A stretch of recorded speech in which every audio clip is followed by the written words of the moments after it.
வெளிநாடு போறதுக்கு visa எடுத்தாச்சுன்னா visa கொடுத்தவங்க காலில் சுடு தண்ணியை ஊற்றிட்டு பறப்பாங்க. பிசிசி போட்டாச்சா, மெடிக்கல் போட்டாச்சா, என்ன ஆச்சு ஏதாச்சு கிட்டே இருக்காங்க, போயிட்டு கேட்டுக்கிட்டே இருக்காங்க, குயிக்கா வரணும் அப்படின்னு விரட்டிக்கிட்டே இருப்பாங்க. ஸோ காலையிலையும் சாயந்தரம் மாற்றி மாற்றி ஃபோன் அடிச்சுக்கிட்டே இருக்கும், என்னாச்சு என்னாச்சு என்னாச்சு அப்படின்னு. அதனால நீங்கள் ஃபஸ்ட்டு மெடிக்கல் போடுறீங்க அப்படின்னா ஒரு நல்ல சென்டராக பார்த்து மெடிக்கல் போட்டுக்கோங்க. ஏன்னா போட்டதும் ஓகே ஆகும். ஸோ கண்ட சென்டரில் நீங்கள் மெடிக்கல் போட்டீங்க அப்படின்னா உங்களுக்கு எந்த அளவுக்கு ஃபிட்டு கொடுப்பாங்க அப்படிங்கிறது கேள்விக்குறி. ஸோ நீங்கள் ஃபஸ்ட் டைம் போடும்போதே தெளிவான ஒரு சென்டராக பார்த்து போட்டுக்கோங்க. அப்படி முடியலை அப்படின்னா நம்மளை கனெக்ட் பண்ணுங்க, நம்ம விவரம் சொல்லுவோம். ஸோ அதுபோக நீங்கள் போட்டிருக்கக்கூடிய மெடிக்கல், ஒரு டைம் மெடிக்கல் போடுறீங்க, அங்கே வந்து உங்களுக்கு அன்ஃபிட்னு சொல்லிட்டாங்க, அந்த மெடிக்கல் அப்பாயின்மெண்ட்டை வந்து கேன்சல் பண்ணணும். அந்த அப்பாயின்மெண்ட்டை கேன்சல் பண்ணி தான் அடுத்த ஸ்லிப்பு வந்து போட முடியும்.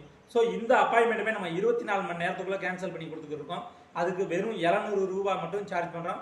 ஒரே நாளில் மெடிக்கல் ஸ்லிப்பு வந்து கேன்சல் ஆகிடும். நீங்கள் வெளியில் ட்ரை பண்ணுறீங்க அப்படின்னா 1 வாரம் 10 நாள் ஆகும் மெடிக்கல் ஸ்லிப்பு கேன்சல் ஆகுறதுக்கு அப்படின்னு சொல்லுவாங்க. ஸோ நம்மளை பொறுத்த வரைக்கும் ஒரே நாளில் கேன்சல் பண்ணி கொடுத்துருக்கோம். அதுபோக பர்டிகுலர் சென்டர் வேணும்னா நம்ம அப்பாயின்மெண்ட் தாராளமாக போட்டு கொடுக்கலாம். அதுபோக பிசிசிங்கிறது ஒன்று நம்ம போட்டு கொடுத்துருக்கோம். ஸோ இந்த பிசிசியை பொறுத்த வரைக்கும் வெறும் 650 ரூபா மட்டும் சார்ஜ் பண்ணுறோம். அதுவும் 10 நிமிஷத்துலேயே வந்து உங்களுக்கு ஆன்லைன்லேயே போட்டு அனுப்பிச்சி விட்ருவோம், பிடிஎஃப் அனுப்பிச்சி விட்ருவேன். நீங்கள் அதை ஒரு பிரிண்ட் அவுட் எடுத்துக்கிட்டு பாஸ்போர்ட் ஆஃபீஸ் போனீங்கன்னா போதும். வெறும் 10 நிமிஷத்தில் உங்களுக்கு பிசிசி அப்பாயின்மெண்ட் போட்டு கொடுத்துருக்கோம். அதுவும் வெறும் 650 ரூபாயில்.